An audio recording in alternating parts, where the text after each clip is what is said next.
So our first question is, what is a professional cuddler and what are my responsibilities? Well, a professional cuddler is someone that you hire for about an hour, kind of like if you were going to have a massage. And in the first 5 to 10 minutes, we'll talk to you about what you'd like to get out of the session, what types of touch you like or don't like, and what your boundaries are for the session. And we'll communicate what ours are as well, and we'll then create an hour of cuddles together. So in my office, I have a couch and I also have a bed, and we often will start on the couch and get comfortable with one another, and then when we want to kind of spread out because the couch is feeling too small, we can move to the bed and cuddle. And what this provides for my clients is comfort and connection and healing for loneliness, and so they just feel really revived after the session. Kind of oxytocin starts to release and we both feel really blissed out. So I really enjoy the work that I do. How did I get into the profession? The next question is, what happened was 2 years ago, I went through separation and divorce and recognized that I was in an affectionless marriage and how much I really wanted that physical touch, non-sexually, but just getting my touch needs met, just cuddling at the end of the day. I'm a single mom of 2 boys, and those are hard days with the kids. So at the end of the day, I just wanted cuddles and to kind of recap and connect. And coming out of the marriage, realizing I hadn't had that, I thought, I must not be the only one who wants this. And I started to host cuddle parties about 1.5 years ago, and just experienced how much healing people were having from it, how much people wanted this. It was a really great way for singles to meet and greet, and it was this community building of people that really enjoyed non-sexual affection with one another, and we got to connect with one another deeply and intimately and really know one another and support one another in our lives without that like pressure to be sexual. I was doing this and someone asked, do you cuddle one-on-one? And I was kind of like, is that a thing that I can do? And looking into it more, some people were doing it on the West Coast, and I thought, yeah, let me try that out. Let me see if I can make this happen on the East Coast. And so I started my business, Experience Ananda, located in New Haven, Connecticut, and it's been successful. We've hosted cuddle parties a couple times a month. I see one-on-one clients, and now it's grown to be so popular in the area that I have 5 professional cuddlers that work with me in the space. So it's super exciting. What has been the most rewarding process since becoming a cuddler? For me, it's been really rewarding to witness other people's journeys and to support them in that, and just see that we're all so different and experiencing so many different things. And to get to connect with people in that way has been super rewarding, as well as to connect with other cuddlers. It's really starting to build a community through Cuddlist.com of other cuddlers in the country, and so we kind of can support one another in the jobs that we do, and hear and support each other and our clients. And so it's been a beautifully rewarding process, just expanding into this industry. The strangest thing that's ever happened to me on the job. I was figuring this question would come up, and I was thinking about it, and actually on the job, a lot of strange things haven't happened, but we have a very intense vetting process to see if our clients will be right for us, because it is an intimate service. So in the session, I've never had a super strange thing happen. We're cuddling and we have conversations, but I do have very strange conversations before it ever gets to the session. So about 1/3 of clients, I refer to another cuddler just because we have very, very odd conversations that just don't seem to mesh well. Kind of like, meeting somebody that you don't mesh well with on the subway or a taxi ride or something. So luckily nothing strange has happened in the space with me, but has in the interview process. What kind of people hire a cuddler is the next question. So people hire a cuddler, I find, sometimes after a breakup. I have a lot of people who have been separated or divorced, who are just lonely, or often people who are really busy, who are really focused in their career and don't really have time to date, but they want to get that need met, that connection and physical touch need met. So a lot of people who come into my office, a really core thing that it serves is loneliness, but secondly, just feeling blissed out and connected. So people that want to have more of that in their life tend to find us. Have I ever been sexually propositioned? So as I said in the strange questions, never in a session, because we have lots of communication beforehand about what is and is not acceptable in a session. and we do not provide sexual services.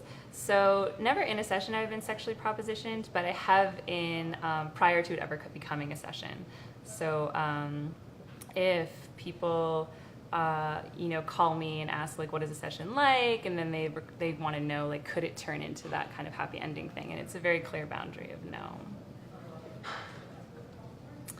What are the biggest misconceptions of being a professional cuddler? I think one of them, people have this idea that it probably does end in a happy ending, and that is entirely not true. We very much so keep a non-sexual space, very intimate, like platonic cuddles, like you would if you were comforting a friend. I'm not sure what other misconceptions are. I think one of them is that this probably isn't a viable industry. I do cuddle party events and a couple of other group workshops, but besides that, I'm a full-time professional cuddler, full-time. I work 10 to 5, Monday through Thursday, and it's kind of like being a massage therapist, and so it is a very viable career option. I truly enjoy, and so people can contact Cuddlist, and if that's something you're interested in doing, you can look at their website and go through a very simple training. That's really thorough, though. I learned quite a lot from it and feel confident in holding that space as a cuddler for other people. Intro if you're joining us. So we just wanted to welcome you if you're joining us now, that I am Amanda Ananda, and I'm a professional cuddler, and just to ask any questions that you might have for us. Because the word's starting to get out, and we wanted to answer any questions that you may have. Where do I see myself in 5 years? So I am really excited actually with what's been happening with my business. I recently hired 5 professional cuddlers to work in my space with me because I really like to travel. And so I wanted some people to be there to take care of my clients. And I bought an RV, and in the next year or so, I hope to convert that RV into a cuddle wagon and to take that across America and to different cities and to see different clients all over and to just spread the cuddle love. That's this following year, and then in coming years, I don't know if I'll continue professional cuddling. I like to explore new things, and so I know that I'll probably always keep a few clients and I'll always keep enjoying cuddling. But I think I'll be moving more into women's empowerment workshops and empowering women. So this is a question from Natasha. Were you on AGT? I'm not sure. I'm not sure what AGT is. So if you could clarify what AGT is, I might be able to answer that. How does cuddling with others enhance my personal life? Okay, so for me, I started to do this as I was going through separation and divorce. I wanted to create a business that helped others and fed a need, and it was really fulfilling for me to start that. But it was also fulfilling for me just to get my cuddle needs met. I didn't want to jump into another long-term relationship. Having my 2 young sons, I wanted to, take time to work on me, take time to build my business, and so dating didn't seem like a thing that I wanted to put energy into. But I still have needs, and so cuddling has fulfilled that for me, where I also get my cuddle needs met, and I'm totally blissed out at the end of the day after 6 hours of cuddles. Is there a certification is the next question. There is. So Cuddlist.com has a really simple process that if you go to their website, you can apply to be a cuddlist. And the certification is about 6 to 8 weeks long, and you can do it at your own pace. It could take as long or as little time as you want to. And it's really thorough, and they also have wonderful support by phone and by email, and that's really been huge, I think, for the professional cuddlers that have joined them, is that they really are willing to support you in the journey of being a cuddler. And then you do a certification, kind of like pseudo cuddle session, where someone from Cuddlist will assess your abilities as a cuddler, and so that they know that their clients will be taken care of, and that the cuddler is at a caliber of cuddling that we would like them to be at. So This is a question from Kelly. AGT, America's Got Talent. Oh, okay. I was not on America's Got Talent, but I do know that lady who was on the show, and she's amazing. And Natasha has a question as well. They had a professional cuddler. Oh yeah, America's Got Talent. I did see that segment, and it was so great that she got on there and spread the word that this is an option for people, because a lot of people, maybe they don't like massage, and so this can be a really beautiful option for them. It's a wonderful thing for people to try, like a new thing for people to try. I find my clients are very curious. They've never heard of it, never experienced a professional cuddle before, and kind of just want to know what that would be like and if that suits them. How was this started? So I'm not exactly sure how professionally cuddling got started. About 10 to 12 years ago, a good friend of mine, Reed Mihalko, started Cuddle Party with Marsha Paczynski. And it was a huge breaking story about New Yorkers paying to cuddle other people. And so for the last 10 to 12 years, those have been happening. And I think just the realization that it was needed more on a one-to-one level, a more intimate level, that people could get a lot out of that, must have come up in the last 3 to 5 years. And a couple places were started on the West Coast, and they saw success. So it was a realization that this is something that's needed. So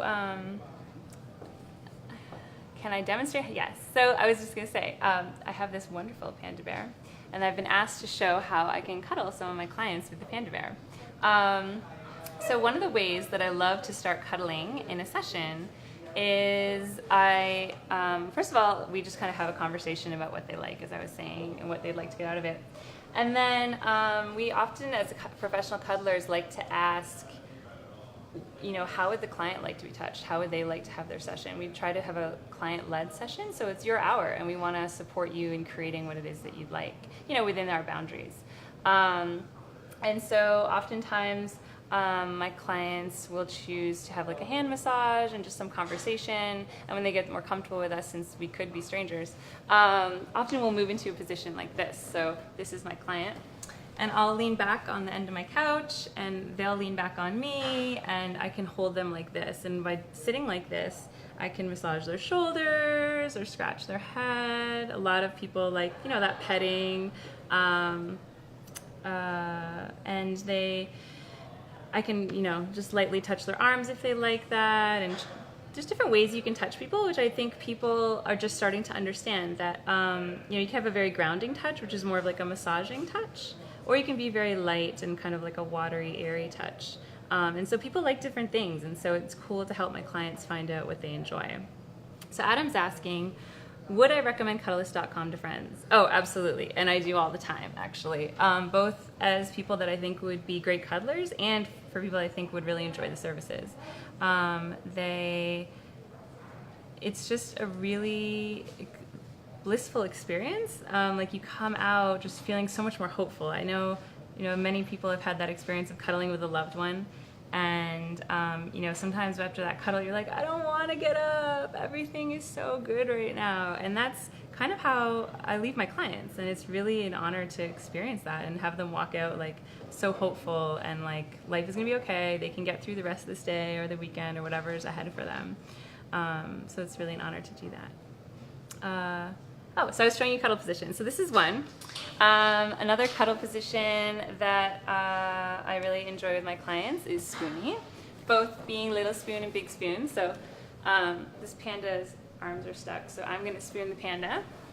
So I'll put my arm under their head and across their body, and again, I can lightly, touch their head or their arm, and we can just have a chat.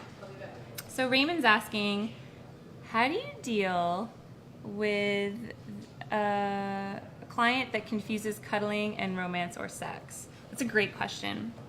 So this comes up a lot, actually, and it's just the professional cuddlers were very well trained in communicating the boundaries of the experience. And it's those boundaries that we create that allow people to relax into it, because you know what is possible and what is not possible. So we'll have lots of communication about that beforehand, and then if that comes up during a session, we just have a reminder comment of I totally understand you're feeling that, but we we agreed that we would be within these boundaries while we had the session. And I've never had that be pushed. I've always had that be respected and understood. And so we just acknowledge it and kind of move on. So another question from Raymond: have you ever felt unsafe, and how do you handle that? I actually haven't felt unsafe. I felt very supported by Cuddlist, and I've also learned in the last couple of years how to hold boundaries. So I just very clearly communicate that what we like to say to people and share at the beginning of the session is we say that we make a promise to our client, which is that if I ever feel uncomfortable, I'll let you know. And I will share that, hey, I'm not comfortable with that. Can we change that? Can we change positions or change what we're doing? And we ask that the client does the same so that we know everybody's in consent about what's occurring. And we'll check in with the client continuously throughout the session to make sure that what is happening they are comfortable with. And so I've never felt unsafe, because if I ever feel uncomfortable at all, I can just say, hey, I'm uncomfortable with this. Can we just change positions? And so it's always been navigated very easily. So Kelly has a question. Do you have a menu of cuddles? Is there a price difference, and what is the cost? Great questions. So we don't really have a menu of cuddles, but we do have there's a book called the Cuddle Sutra that some of us will pull from, and that's kind of fun.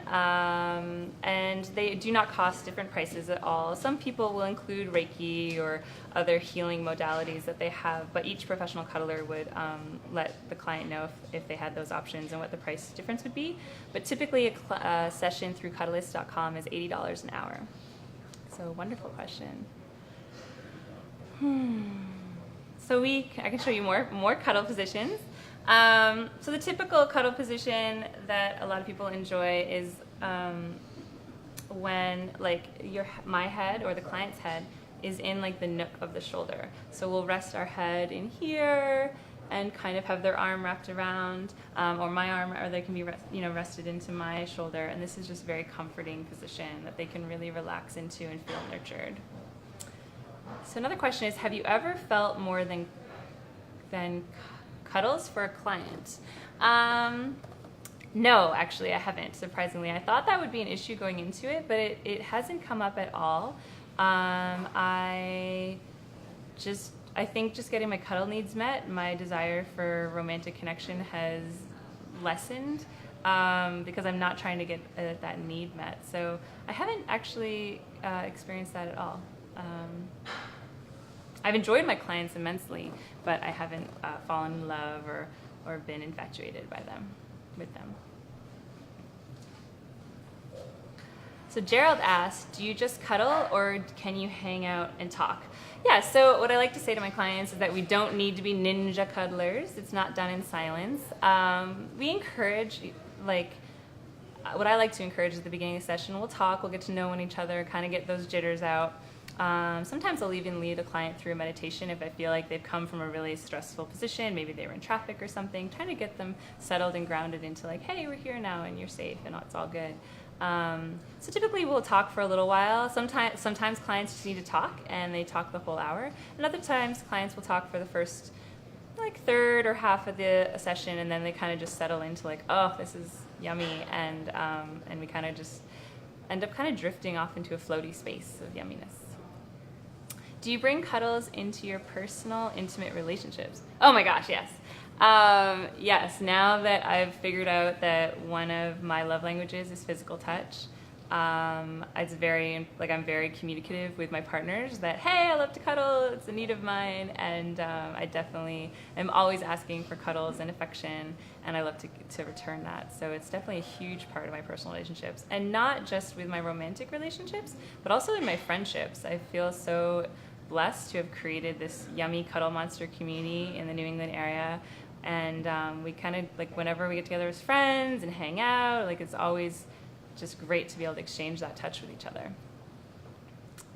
So Shandai asks, what are some certification tips? Well, I did speak about it a little bit earlier, but Cuddlist.com has a really well-priced, very simple but thorough certification process. So if you go to Cuddlist.com, you can click on how to become a cuddler, and you'll go through a very simple process, and you can just, I think it's like a 6 to 8 week course. and it's really, really well done, and I got a lot out of it. And then they support you really well too, via phone and email, etc. So that would be my recommendation to become a professional cuddler. And then they'll list you on the website, which I say 90 to 95% of my clients come through Cuddlist.com. They've done an amazing job of advertising the services and promoting cuddling and letting people know like how healing this experience can be. So I want to thank you everybody for joining us. Again, I'm Amanda Anatra, and I'm a professional cuddler. You can find me at www.goblissyourself.com or www.anandajunkie.com. You can also follow me on Facebook and the Instagram and Twitter. So it's been so fun. Thank you for having me.